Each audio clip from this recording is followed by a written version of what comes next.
UP में संविदा की नौकरी का अजब गजब हाल। आईआईटी कॉलेज ने 39 संविदा कर्मियों को किया बाहर।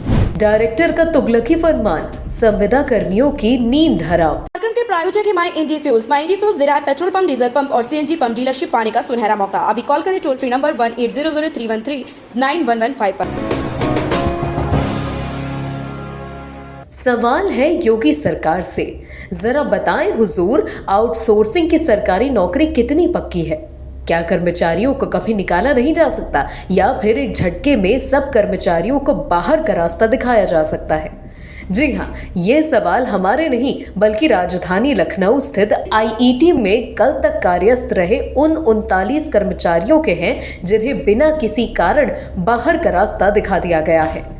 दरअसल institute of engineering and technology के डायरेक्टर हैं प्रोफेसर विनीत कंसल, जिन्होंने एक आदेश जारी कर समस्त गैर शैक्षिक संविदा कर्मियों की सेवाएं तत्काल रूप से समाप्त कर दी हैं। डायरेक्टर साहब के इस तुगलकी फरमान से 39 संविदा कर्मियों की छुट्टी हो गई, जो कि पिछले कई सालों से काम कर रहे थे।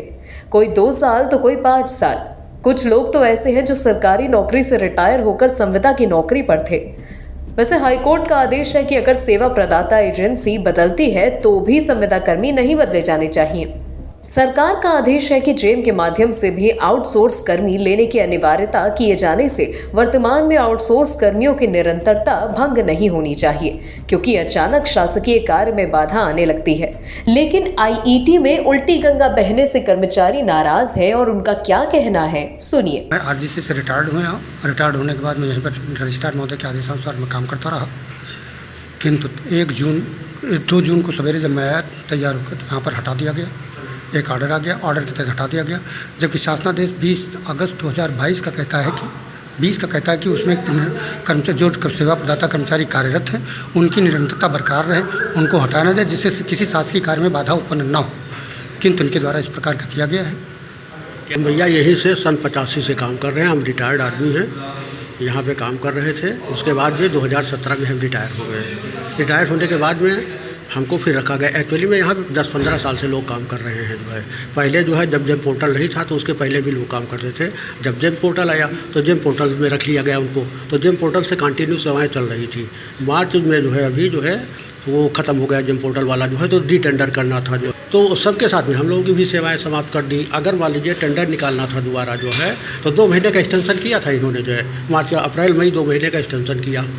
एक्सटेंशन के बाद में एक्सटेंशन नहीं दिया, री-टेंडर किया, तो वहाँ पे जो है यूनिवर्सिटी ने ये कहा, हम घटक महाविद्यालय हैं केटीयू के जो है, यूनिवर्सिटी ने कहा कि इनका जून का पेमेंट कर दीजिए और जो है टेंडर करिए, जो है बाकी पेमेंट करते रहिए हमारे यहाँ से जो है। हम ये कहना चाहते हैं कि जो भी हम लोग रिटायर्ड आदमी, लेकिन जो भी और नए जो है सेवा प्रदाता 10-15 साल से काम कर रहे हैं, जो अंडर एज हैं, उनको रख करके काम कराया जाए जो है, हमको कोई वो नहीं है। हालांकि जो है कि बता दें, जो भी रिटायर्ड आदमी उनके बारे में कोई शासन आदेश नहीं कि उनको हटा दिया जाए।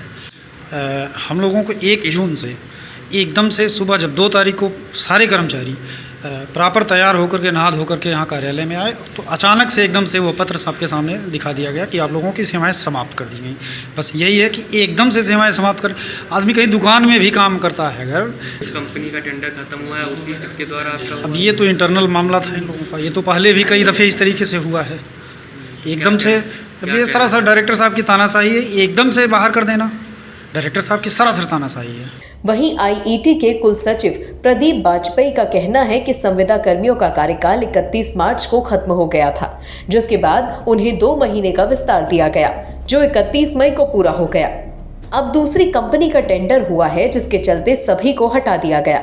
हालांकि कुल सचिव भी इकट्ठा इतने कर्मियों के हटाए जाने से हैरान दिखे और इसे ऊपर का ऑर्डर बता दिया। ये तो निदेशक महोदय का ये आदेश है, दिनांक 1 जून को उनके द्वारा ये आदेश दिया गया है कि इसको इस तरीके से, चूँकि उनका अनुबंध समाप्त हो गया है, इस कारण से उन्होंने लिखा है कि गैर शैक्षिक समस्त कर्मचारियों की सेवाएं तत्काल प्रभाव से समाप्त की जाती है। जी सर, उनकी तरफ से सक्षम स्तर की तरफ से हमको निर्देश प्राप्त हुआ। आउटसोर्सिंग से लोगों को नियुक्त कर रखा है। आउटसोर्सिंग पर हमने जेम पोर्टल पर जाकर कंपनी का चयन किया है। अभी तक के सिस्टम में जो कंपनी चयनित की गई है उसने पुराने सभी लोगों को जो है आबद्ध किया था। लेकिन ये जो नई अभी पुरानी कंपनी थी उसका 31 मार्च को हमारा अनुबंध समाप्त हो गया। 2 माह के लिए उसका कार्यकाल और बढ़ाया गया था, जो कि 31 मई को समाप्त हो रहा था। तब तक हम लोग नया अनुबंध नहीं कर पाए। नया अनुबंध नहीं हो पाने के दृष्टिगत और पुराना अनुबंध समाप्त हो जाने के कारण से निदेशक महोदय द्वारा ये निर्णय लिया गया कि इन लोगों को की सेवाएँ समाप्त कर दी। भी आया है कि जो पहले से संविदा कर्मी आउटसोर्सिंग के कर्मी जो काम कर रहे हैं उन्हें हटाया नहीं जा सकता। हम लोग कंपनी का टेंडर कंपनी बदल सकती है, लेकिन उन्हें ऐसे ही कंटिन्यू किया जाएगा। हम लोगों ने उसका बिड भी कर दी है और उसकी बिड होने पर नई कंपनी के चयन के बाद हम लोग इस पे निर्णय ले पाएंगे कि हमें क्या करना है। आदेश पर डायरेक्टर साहब का जवाब सबसे निराला है।